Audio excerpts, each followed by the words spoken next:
الحمد لله نحمده ونستعينه ونستغفره ونؤمن به ونتوكل عليه ونعوذ بالله من شرور أنفسنا ومن سيئات أعمالنا من يهده الله فلا مضل له ومن يضلله فلا هادي له ونشهد أن لا إله إلا الله وحده لا شريك له ونشهد أن سيدنا ونبينا وشفيعنا وحبيبنا وسندنا وقائدنا وإمامنا محمدا عبده ورسوله أرسله الله إلى كافة للناس بشيرا ونذيرا وداعيا إلى الله بإذنه وسراجا منيرا صلى الله تعالى على خير خلقه محمد وآله وأصحابه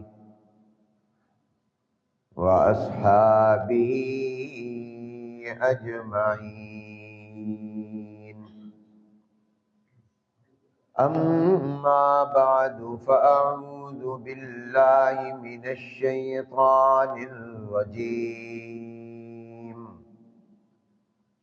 بسم الله الرحمن الرحيم. إن عدة الشهور عند الله 12 شهرا في كتاب الله يوم خلق السماوات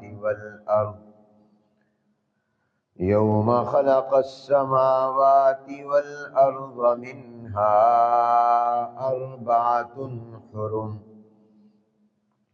ذلك الدين القيم فلا تظلموا فيهن أنفسكم. صدق الله العظيم وصدق رسوله النبي الكريم ونحن على ذلك لمن الشاهدين والشاكرين والحمد لله رب العالمين. اللهم صل على محمد وعلى آل محمد كما صليت على إبراهيم وعلى آل إبراهيم إنك حميد مجيد. اللهم بارك على محمد وعلى آل محمد كما باركت على إبراهيم وعلى آل إبراهيم إنك حميد مجيد.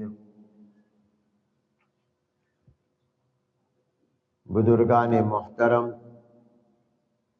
برادران اسلام، طلباء عزیز، السلام علیکم ورحمۃ اللہ وبرکاتہ۔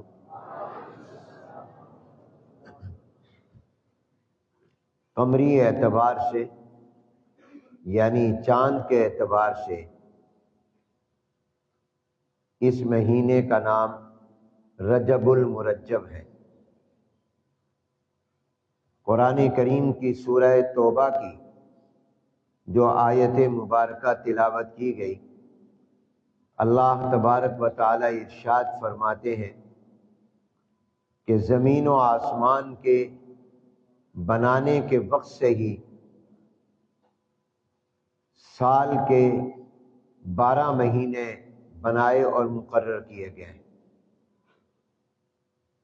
سورج کا حساب ہو یا چاند کا، مہینے 12 ہی ہے، نہ 11 ہے نہ 13 ہے۔ شمسی اعتبار سے یعنی سورج کے حساب سے جو 12 مہینے ہیں وہ جنوری سے شروع ہوتے ہیں، دسمبر پر ختم ہوتے ہیں، اور قمری اعتبار سے چاند کے حساب سے جو سال کے 12 مہینے ہیں وہ محرم الحرام سے شروع ہوتے ہیں، رمضان پر ختم ہوتے ہیں۔ جتنی شریعتیں آئی ہیں ان کا تعلق اور ان کے احکام کا تعلق زیادہ تر چاند کے مہینوں کے ساتھ رہا ہے، قمری مہینوں کے ساتھ رہا ہے۔ اگرچہ نمازوں کے اوقات، طلوع و غروب، اس کا تعلق سورج کے نظام کے ساتھ ہے، لیکن زیادہ تر شریعت کے احکام کا تعلق چاند کے حساب سے ہے۔ چنانچہ روزے وہ چاند کے مہینے رمضان میں رکھے جاتے ہیں، وہ کسی بھی مارچ یا اپریل، مئی، جون میں نہیں رکھے جاتے، اس کا تعلق چاند والے مہینے رمضان کے ساتھ ہے۔ حج کا تعلق چاند کے 12 مہینوں میں سے ایک مہینے ذی الحجہ کے ساتھ ہے، وہ شمسی اعتبار سے کسی جون جولائی میں نہیں ہے، اس کا تعلق ہر سال اور ہمیشہ چاند کے حساب سے جو مہینہ آئے گا ذی الحجہ اس میں ہوگا۔ قربانی، اس کا تعلق بھی چاند والے مہینے کے ساتھ، یعنی ذی الحجہ کی 10، 11، 12 کو ہر سال قربانی ہوگی۔ اگرچہ سورج کو بھی اللہ نے بنایا، چاند کو بھی اللہ نے بنایا، اور دونوں کے اس لیے بنایا تاکہ تم اپنا حساب کر سکو، لِتَعْلَمُوا عَدَدَ السِّنِينَ وَالْحِسَابَ۔ لیکن شریعت کے احکام کا زیادہ تر تعلق، جیسے میں نے عرض کیا، وہ چاند کے اور قمر کے مہینوں کے ساتھ۔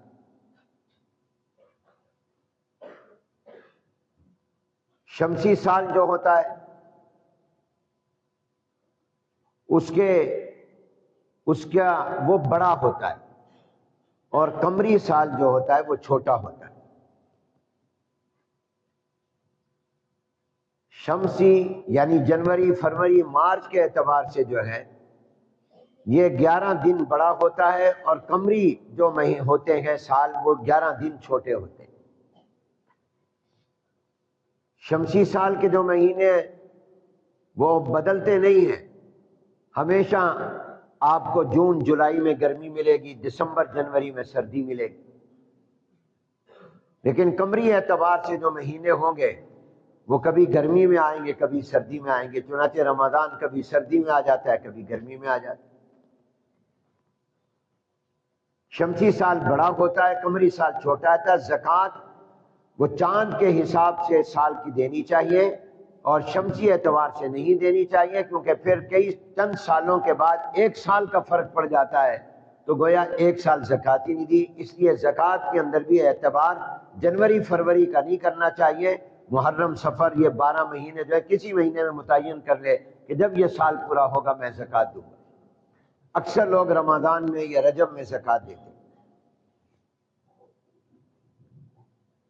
یہ جو قمری اعتبار سے سال کے 12 مہینے ہیں، چاند کے حساب سے جو 12 مہینے ہیں، ان 12 مہینوں میں اس مہینے کا نام، جس میں آج کل ہم چل رہے ہیں، اس کا نام رجب المرجب ہے، اور آج اس کی 5 تاریخ ہے۔ اس مہینے کے بارے میں کیا احکام شریعت کے، اور لوگوں میں کیا غلط باتیں اس مہینے کے اعتبار سے مشہور ہو گئی ہیں، رائج ہو گئی ہیں، یہ آج کی گفتگو کا موضوع ہے۔ صحیح سند کے ساتھ جو روایت اور حدیث میں جناب نبی کریم صلی اللہ علیہ وآلہ وسلم سے ثابت ہے وہ یہ ہے کہ جب اس رجب کا چاند نظر آتا تو سرکار دو عالم صلی اللہ علیہ وسلم دعا فرماتے، اللہم بارک لنا فی رجب و شعبان و بلغنا رمضان۔ اے اللہ رجب کے مہینے اور بعد میں آنے والے شعبان کے مہینے کو برکت والا بنا دیجئے، اور پھر اس کے بعد جو رمضان کا مہینہ آئے گا وہ ہمیں عطا فرما دیجئے۔ یعنی ہماری زندگی اور عمر اتنی لمبی کر دیجئے، دراز کر دیجئے کہ ہمیں رمضان کا مہینہ مل جائے۔ گویا سرکار دو عالم صلی اللہ علیہ وسلم رمضان المبارک کے ملنے کی دعا رمضان سے 2 ماہ پہلے شروع کر دیتے۔ تو اس مہینے میں چاند دیکھنے کے وقت میں اور اس مہینے کے شروع ہونے کے وقت میں پہلا کام تو مسلمان کو یہ کرنا چاہیے کہ وہ سرکار دو عالم صلی اللہ علیہ وآلہ وسلم کی نقل اتارتے ہوئے حضور علیہ السلام کی اتباع اور پیروی میں یہ دعا مانگے کہ اللہ اس مہینے کو اور اس کے بعد والا مہینہ شعبان کو برکت والا بنا دیجئے اور رمضان عطا فرما دیجئے۔ جن لوگوں نے یہ دعا میرے اس وقت بتانے سے پہلے نہ کی ہو وہ اب دعا کر لیں، کر لو سارے دعا، کہو اللہم بارک لنا فی رجب و شعبان و بلغنا رمضان۔ اے اللہ ہمارے لیے رجب کو اور شعبان کو برکت والا بنا دیجئے اور رمضان المبارک کا مہینہ ہمیں عطا فرما دیجئے۔ یہ وہ عمل ہے اس مہینے کے شروع کا جو حضور علیہ السلام سے ثابت ہے کہ سرکار دو عالم صلی اللہ علیہ وآلہ وسلم یہ دعا فرمایا کرتے تھے، اور یقیناً حضور کی دعا تو اللہ تعالیٰ قبول ہی قبول فرماتے۔ تو جب حضور علیہ السلام نے یہ دعا کی ہے تو اللہ نے اس دعا کو قبول کر کے یقیناً اس مہینے کو اور بعد والے مہینے کو برکت والا بنا دیا۔ تو آج ہم اس مہینے کے دن میں موجود ہیں جو برکت والا ہے۔ اس مہینے کا ہر دن برکت والا ہے، اس مہینے کی ہر رات برکت والی ہے۔ اس لیے جو بھی تم نیکی اور عمل کرو گے وہ عام دنوں اور مہینوں کے مقابلے میں اس مہینے کے اندر جو نیکی اور عمل ہوگا وہ زیادہ برکت والا ہوگا۔ اس لیے کہ سرکار دو عالم صلی اللہ علیہ وسلم نے دعا فرمائی۔ تو یہ مبارک مہینے، مبارک دن، مبارک راتیں، مبارک ساعتیں، مبارک لمحات، مبارک صبح، مبارک دوپہر، مبارک شام ہے، پورا مہینہ برکت والا ہے۔ تو چنانچہ یاد رکھو آئندہ جب بھی کبھی زندگی میں یہ رجب کا مہینہ آئے تو شروع میں یہ دعا مانگ لیا کرو کہ اللہ اس کو ہمارے لیے برکت والا بنا دے۔ اور حضور علیہ السلام کی دعا سے ایک اور بات بھی معلوم ہوئی، وہ یہ معلوم ہوئی کہ جناب نبی کریم صلی اللہ علیہ وآلہ وسلم اللہ تعالیٰ سے لمبی زندگی مانگ رہے ہیں، اتنی زندگی لمبی عطا کر دیجئے کہ رمضان مل جائے۔ اس سے یہ معلوم ہوا کہ اللہ تعالیٰ سے موت نہیں مانگنی چاہیے، زندگی مانگنی چاہیے۔ بہت سے لوگ حالات سے، مسائل سے، پریشانیوں سے، بیماریوں سے، حوادثات سے، مصیبتوں سے تنگ آ کر یہ بعض اوقات کہہ بیٹھتے ہیں اللہ مجھے موت دے دے، مجھے اٹھا لے، میں زندہ نہیں رہنا چاہتا۔ یاد رکھیے دنیا کے حالات، دنیا کی مصیبتوں، پریشانیوں، صدموں، غموں، بیماریوں پر صبر کرنے کا حکم ہے، اس کی بنیاد پر موت نہیں مانگنی چاہیے، موت کی تمنا اور دعا نہیں کرنی چاہیے۔ حضور علیہ السلام اللہ تعالیٰ سے زندگی مانگ رہے ہیں، موت نہیں مانگ رہے۔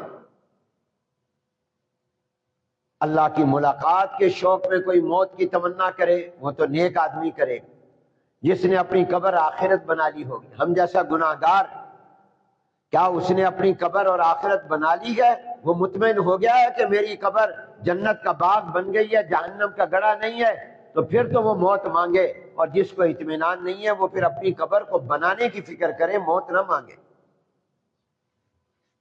تو موت کبھی نہ مانگو، زندگی مانگو، اس لیے کہ قبر اور آخرت میں اسی دنیا کی زندگی سے بننا۔ آنکھ بند ہوئی، نماز ختم، روزہ ختم، زکوٰۃ ختم، حج ختم، تلاوت ختم، ذکر ختم، عبادت ختم، اب کرنا بھی چاہو گے تو نہیں کرو گے۔ اور قبر اور آخرت کے جو راحتیں ہیں وہ دنیا کے نیک اعمال پر ملنے ہیں، اس لیے یہ زندگی کا ایک ایک منٹ بڑا قیمتی ہے۔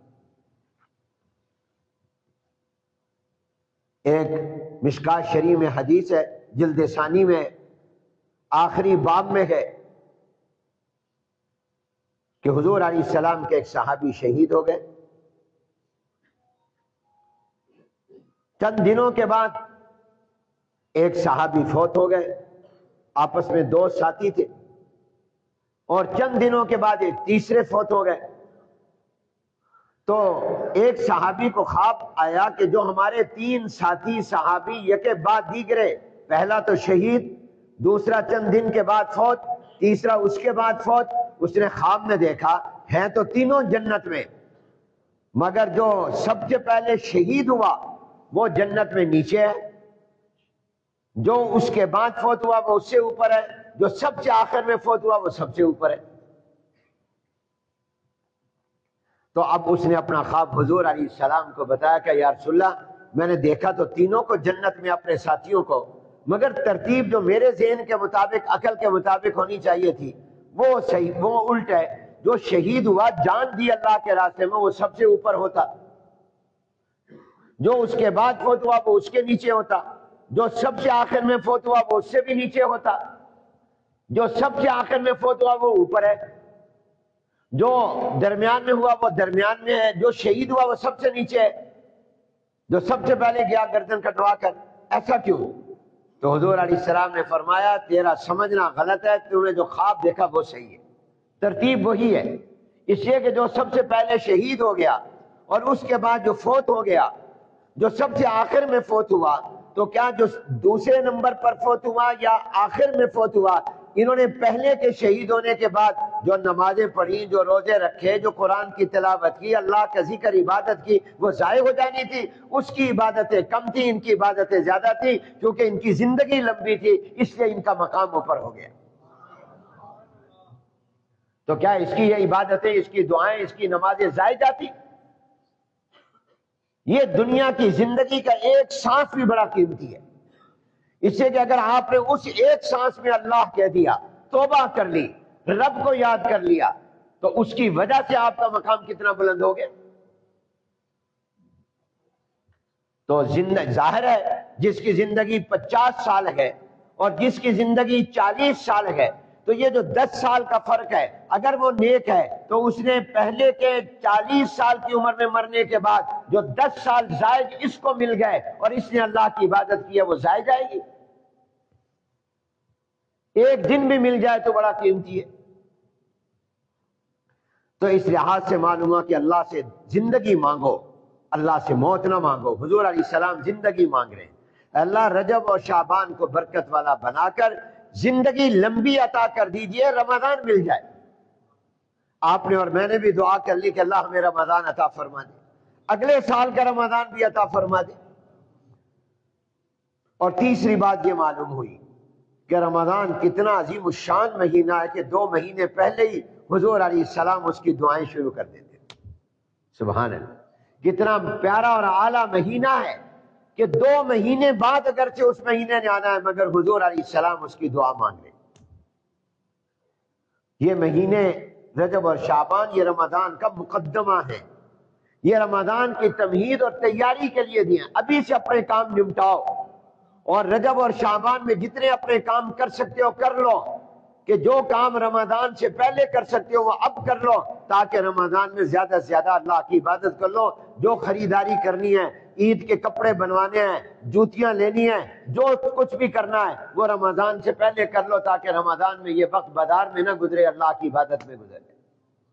ابھی سے تیاری کر لو، کہیں سفر کرنا ہے، کوئی کاروبار، کوئی بزنس، کوئی کام کرنا ہے، وہ پہلے ترتیب بنا لو، اپنے رمضان کے مہینے کو اللہ کی عبادت کے لیے فارغ کرو۔ ابھی سے اپنا سسٹم، نظام الاوقات ایسا بناؤ کہ میں رمضان میں جتنے کام میں پہلے کر سکتا ہوں وہ کر لوں، تاکہ رمضان میں زیادہ سے زیادہ اللہ کی عبادت کروں۔ یہ تو اس رجب کے اندر وہ مسنون عمل تھا جو حضور سے ثابت، دعا کرنا اور ابھی سے رمضان کی فکر کرنا، اللہ سے زندگی مانگنا۔ مگر کچھ کام ایسے ہیں جو اس رجب کے مہینے میں ہم لوگوں نے ایسے شروع کر لیے ہیں جن کی شریعت میں اور دین میں کوئی حقیقت نہیں، جو بے بنیاد ہیں، بے اصل ہیں، حضور علیہ السلام سے ثابت نہیں، صحابہ سے ثابت نہیں، وہ آج کے مسلمانوں نے اپنے طور پر کر لیا ہے، یہ بدعت ہے، ان سے بچیں۔ مثلا ایک کام یہ ہے کہ اس مہینے کے بارے میں مشہور یہ ہے کہ جناب نبی کریم صلی اللہ علیہ وآلہ وسلم کو اللہ نے معراج رجب کے مہینے میں کرایا، اور 27 رجب کی رات کو حضور کا معراج ہوا۔ اس مہینے کی جو 27 تاریخ آئے گی، اس 27 والے دن سے پہلے والی جو رات ہے، جو 27ویں رجب کی رات کہلاتی ہے، مشہور قول کے مطابق وہ شب معراج۔ جناب نبی کریم صلی اللہ علیہ وسلم کو اللہ نے آسمانوں کا معراج کرایا۔ اب لوگوں نے کیا کیا کہ اس معراج والی رات کے اندر جاگنے کا، عبادت کا زیادہ اہتمام شروع کر دیا، اشتہارات چھاپنے شروع کر دیے، اور بعد نے تو کہا کہ اس رات میں ایسی نماز پڑھو، اتنی رکعتیں پڑھو، فلاں رکعت میں یہ سورت پڑھو، فلاں رکعت میں یہ سورت پڑھو۔ یاد رکھو، شب معراج کی کوئی عبادت کو خاص کرنا، اس کے لیے کوئی نماز کا طریقہ بتانا، یا اس کے اندر کوئی خاص صورتیں متعین کر دینا، یہ کہیں حضور علیہ السلام سے ثابت نہیں۔ اور اس رات میں عبادت کا زیادہ اہتمام کرنا عام راتوں کے مقابلے میں، یہ بھی کہیں ثابت نہیں۔ خود شب معراج کب ہے اس میں اختلاف ہے۔ ایک قول یہ ہے کہ حضور علیہ السلام کو معراج کا معجزہ اللہ نے اس رجب کے مہینے میں عطا فرمایا، مگر ایک قول یہ ہے کہ آپ کو معراج بھی اللہ نے ربیع الاول کے مہینے میں کرایا۔ اور بعض روایتوں میں آتا ہے کہ ان دونوں کے علاوہ کوئی اور مہینہ تھا جس میں آپ کا معراج ہوا۔ تو جب مہینہ متعین نہیں، تاریخ متعین نہیں، دن متعین نہیں، رات متعین نہیں، تو ہم کیسے متعین کر سکتے ہیں؟ ہم کیسے یقین سے کہہ سکتے ہیں؟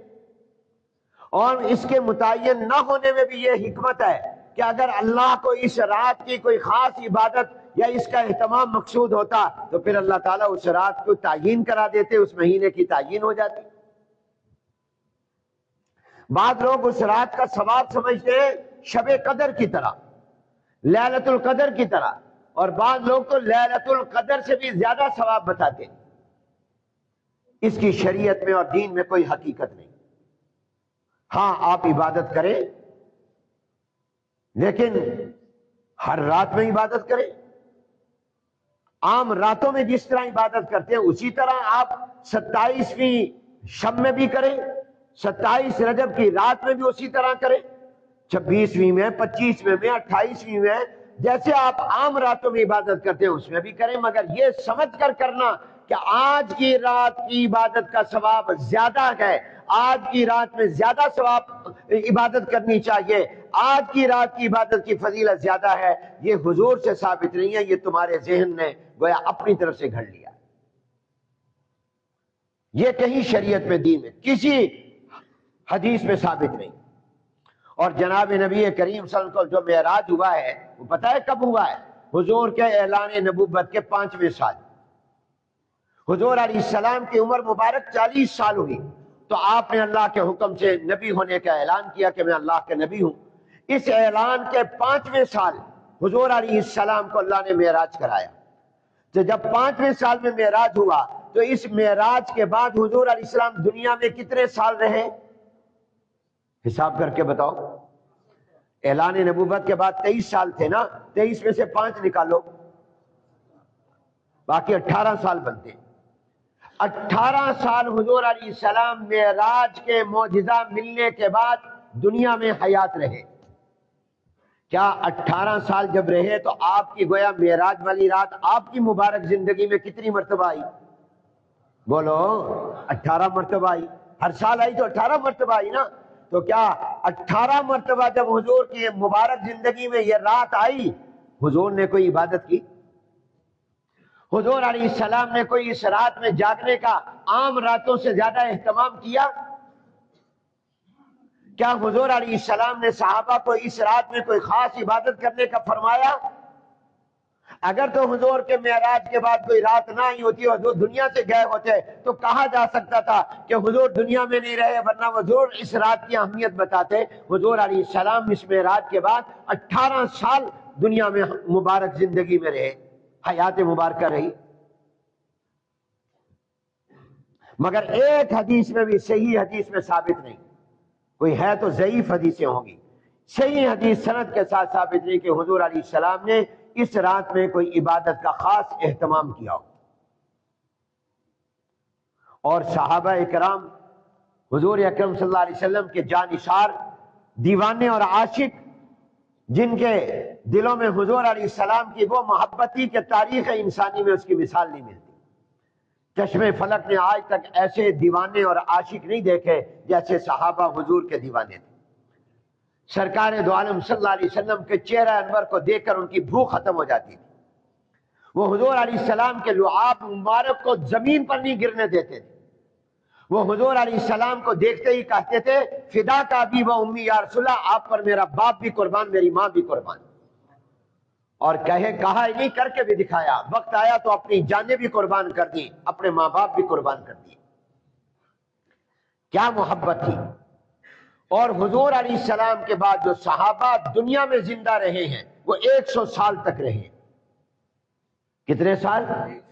آخری صحابی جس کا انتقال ہوا ہے سن 110 ہجری میں ہوا ہے۔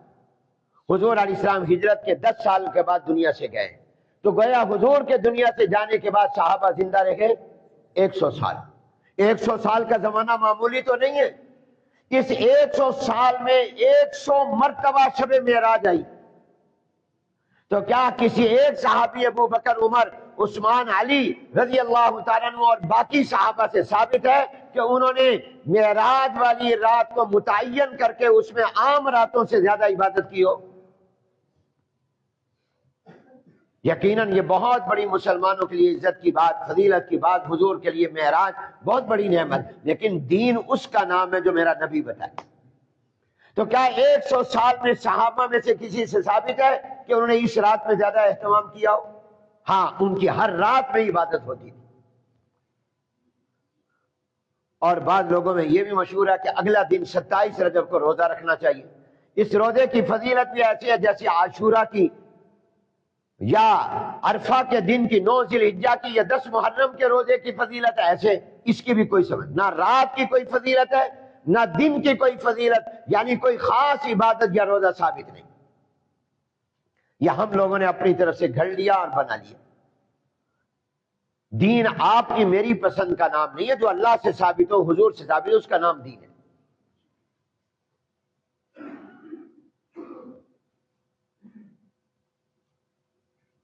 حضرت عمر بن خطاب، فاروق اعظم رضی اللہ تعالیٰ عنہ کو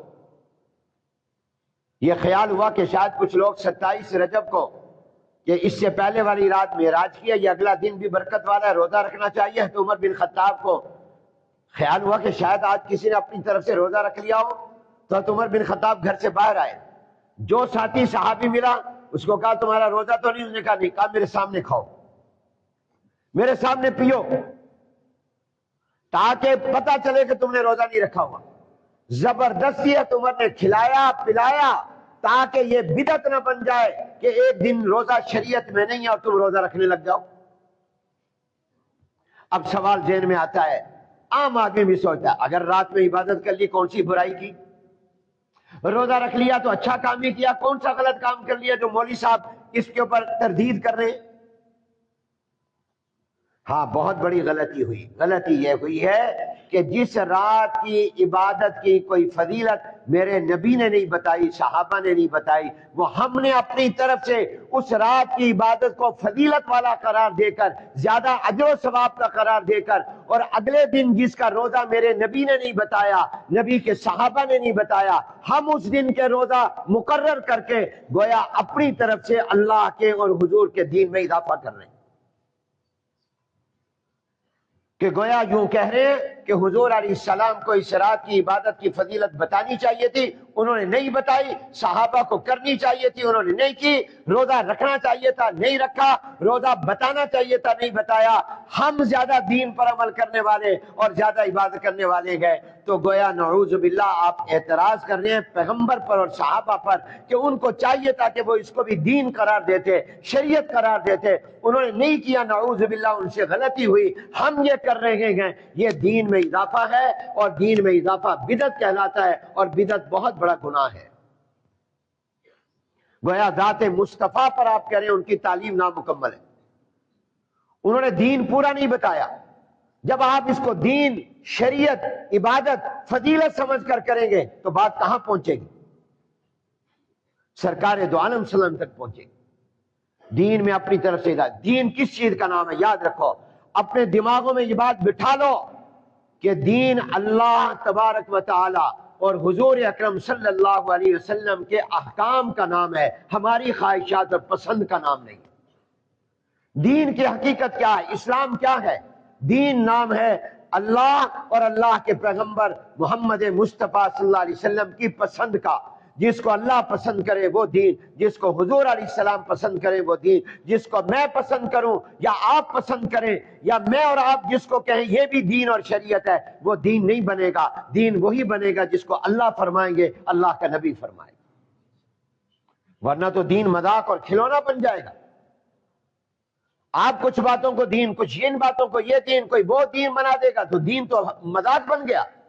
دین ہماری خواہشات کا نام نہیں، اللہ اور پیغمبر کے احکامات کا نام ہے۔ دین ہماری پسند کا نام نہیں، کسی مولوی اور پیر کی پسند کا نام نہیں۔ دین اللہ اور اس کے محبوب پیغمبر صلی اللہ علیہ وآلہ وسلم کی پسند کا نام ہے۔ دین وہ ہے جس کو اللہ دین قرار دے اور جس کو حضور اکرم صلی اللہ علیہ وسلم دین قرار دے۔ کیا ہمارے دلوں میں دین کی محبت زیادہ آ گئی؟ کیا ہمارے دلوں میں حضور کی محبت، دین کی محبت صحابہ سے بھی زیادہ آ گئی؟ وہ اردو کی ایک کہاوت مشہور ہے، حضرت مفتی محمد تقی صاحب نے لکھی ہے، نقل کی ہے، فرماتے ہیں کہ ایک کہاوت ہے، ہندو سے سیانا، ہندو بنیے سے سیانا 100 بولا۔ کہ اگر کوئی کہے کہ یہ جو بنیے ہیں، ہندو بنیے، یہ کاروبار کے بڑے ماہر، تجارت کے بڑے گر جانتے ہیں، بزنس اور کاروبار میں بڑے ماہر ہیں، اگر کوئی یہ دعویٰ کرے کہ بنیے سے فلانا زیادہ سمجھدار ہے کاروبار میں اور تاجر میں، فرمایا وہ سمجھدار تو نہیں ہوگا، وہ کتا ہی ہوگا، وہ 100 بولا ہوگا، گویا 100 کتوں نے اس کو کاٹا ہوا ہوگا۔ یہ ہو نہیں سکتا کہ وہ بنیے سے زیادہ تجارت میں، کاروبار میں مشہور ہو، زیادہ ماہر ہو۔ بنیے سے سیانا 100 بولا۔ تو اگر کوئی یہ کہے کہ میں صحابہ سے بڑا عاشق ہوں، نعوذ باللہ، وہ بولا ہی ہوگا، اس کو کتے نے کاٹا ہوگا، تو یہ کہہ رہا ہے۔ کہاں صحابہ اور کہاں ہم؟ صحابہ کا عشق رسول اور محبت رسول تو ایسا ہے کہ حضرت عمر کے بیٹے عبداللہ رضی اللہ تعالیٰ عنہ جب مدینے سے مکے جاتے تھے تو حضور نے بھی مدینے سے مکے کا سفر کیا تھا، تو جب حضور علیہ السلام اس سفر میں جس جگہ رکے ٹھہرے تھے، تو جب بھی عبداللہ بن عمر اپنی زندگی میں مدینے سے مکے کا سفر کرتے تو اپنے ساتھیوں کو کہتے یہاں رک جاؤ، یہاں ٹھہر جاؤ، یہاں ذرا تھوڑی دیر بیٹھیں گے، یہاں آرام کریں گے، یہاں فلاں کام کریں گے، پھر جائیں گے۔ حتیٰ کہ اس سفر میں حضور نے کہیں پر تقاضا کیا تھا، طبی طور پر تقاضا کیا، قضاء حاجت کی، عبداللہ بن عمر جب اس راستے سے گزرتے تو ساتھیوں کہتے رک جاؤ، میں ذرا وہاں بیٹھ کر آتا ہوں، حالانکہ پیشاب کا تقاضا نہ ہوتا۔ کہا ایسا کیوں کرتے ہو؟ کہا اپنے نبی کی نقل اتارتا ہوں، کیونکہ حضور علیہ السلام کے ساتھ جب ہم نے مدینہ پاک سے مکے کا سفر کیا تھا، حضور ان جگہوں پر ٹھہرے تھے، اس لیے میں یہاں رکتا ہوں۔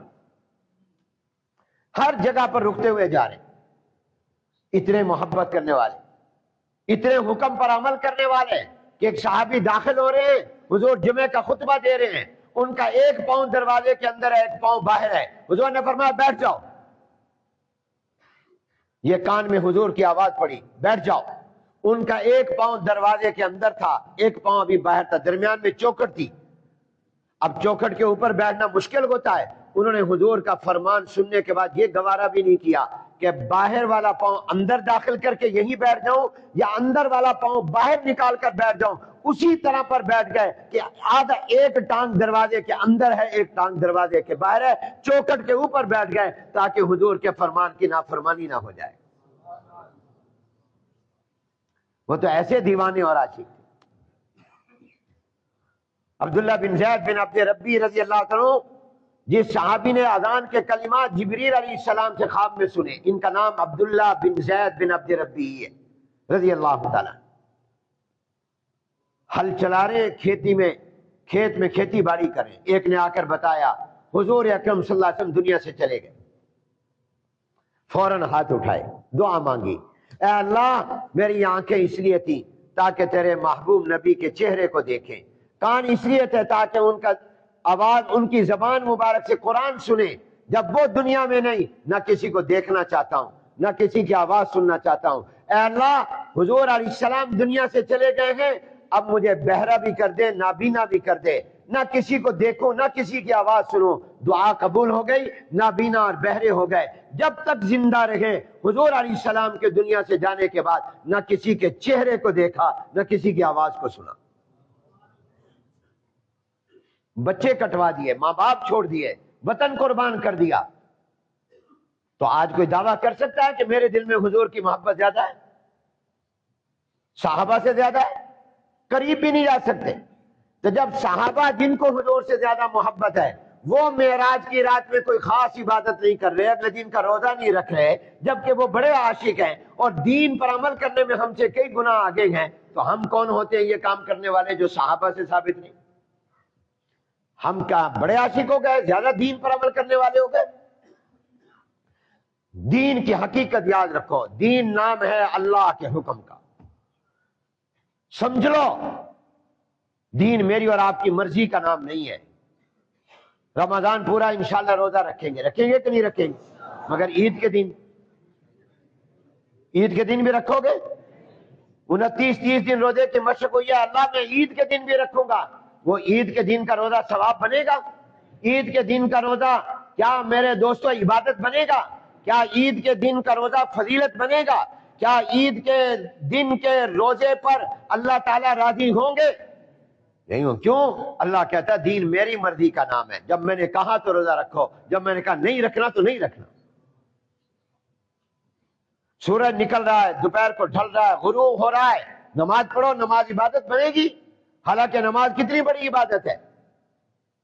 آپ کوئی کہیں جی میں تو سورج نکلتے وقت بھی نماز پڑھوں گا، دوپہر کو ڈھلتے وقت بھی، غروب کے وقت بھی میں پڑھوں گا، تو وہ نماز عبادت نہیں بنے گی، اس لیے کہ نماز وہی نماز بنے گی جو اللہ کے حکم کے مطابق ہو۔